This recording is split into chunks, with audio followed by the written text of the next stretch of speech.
Hey everyone, this is Courageous Carla. Well, today we are talking about the movie Persuasion. It's a good movie, and you should give it a chance. And in this video, I'm going to give you a few reasons as to why you should. Let's get started. But before we officially begin, if you're new here, my name is Carla, and this is a channel where we talk about representation in the media and popular culture with a little bit of a different twist and a narrative of disability.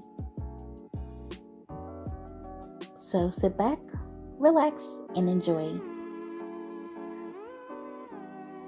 All right, so this year Netflix introduced us to a movie called Persuasion, and that movie is one based on the novel by Jane Austen. I want to truly emphasize the fact that it is an interpretation or adaptation. It's not meant to be a literal interpretation, so it was never meant to be too on the nose. But here is why I thought it was a good movie and why we should give it a chance. I truly appreciate the fact that the casting was a colorblind casting. It's a form of that escapism that we all need in this time. And it shows at large, the viewer at hand, different races, ethnicities, cultures, and creeds amongst the aristocratic society. Again, a form of escapism. I think we all know that really did not happen and it's not accurate, but let's just enjoy it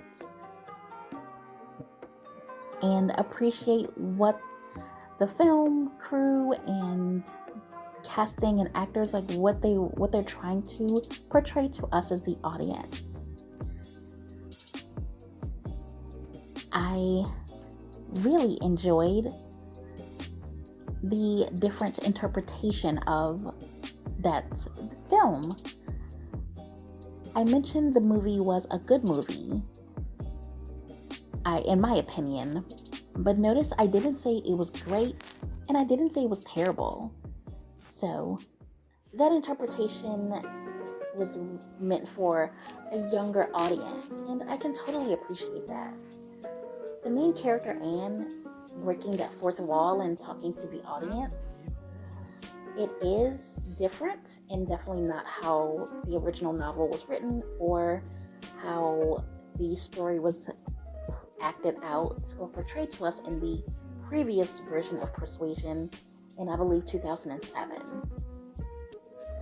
So, this film was meant for a younger audience, and we can't say that fourth wall or talking to the camera is new. I mean, it's been done a lot in Fleabag and House of Cards. While I know those shows are iconic in their own right, this film, in particular, The Persuasion, is different. But it is more of a comedy as well. I think they call it a dramedy now. So again, let's just appreciate that and not be too critical of it. Also, just kind of to piggyback off of what I just said, platforms like YouTube, again, where a person is literally talking to a camera, is something that is very new and modern and would appeal to a younger audience. Now, did it hit and resonate with everyone? No, it did not. There are plenty of videos by other content creators that didn't resonate, and I understand what they were saying, but I would just say let's try to appreciate it, and hopefully it'll give that push for that true appreciation and acknowledgement to that younger audience, which is what I think they were going for. Next, the script and some of the plot changes. So again, I think we should give it a chance. Most of the themes of this movie are pretty much parallel to the novel with a couple of twists or not as much development of character and storylines were in this film as much as in the book and also in the previous film that was put out in the past. So I do miss that fact, and I do wish they would have built up some of those essential themes that Miss Austen, the author of the novel, was really trying to get across. So again, let's just try to appreciate it and get into a little bit more detail as to why we could appreciate it, but I'll get into that later. So, okay. Now, we're going to talk about the ultimate, I guess, some of the takeaways. And this is something new I'm doing in my videos. So some of the ultimate takeaways of this movie, really of the novel. Some of the conversations we should be having or could be having. You know, what is the author trying to tell us or get us to talk about and think about? What do you think? Here's what I think from this movie, and in addition to the novel. So this movie was really talking about the persuasion of, in particular, women of that day and the options that they had in terms of romantic relationships. The main character herself was persuaded to not marry a man she truly loved because of his social status. He was beneath her socially and more importantly, financially. And that's a big deal, and it still is definitely an issue of this era. Many women do feel that certain pressure to be with someone of a certain socioeconomic status, in particular economic status. We all want, or it's portrayed in media and glorified and glamorized to be glamorous and extravagant. Professional athletes and actors and those high-tech innovators are truly some of the most desirable men on the planet. And I'm not saying unjustifiably so, but the wealth helps. And we all know that. But this movie, this novel was definitely getting one to think about, does that stuff really matter? Especially if you truly love someone. Can all of that be put to the wayside? And does love conquer all? I don't have the answer. Just again, very thought-provoking. And there also was that this film introduced that theme of the colorblind casting, which has been done and most iconically done in Netflix's Bridgerton. So I definitely appreciate that. But this movie did it as well. And some of the themes have been brought up as well about who's playing the villain in these roles, who's playing certain key roles. Are they stereotypical roles? Some could argue yes. The kind of villain, he was of Asian descent. The single, lonely, semi-lonely character in this film was a person of African descent. And is that stereotypical?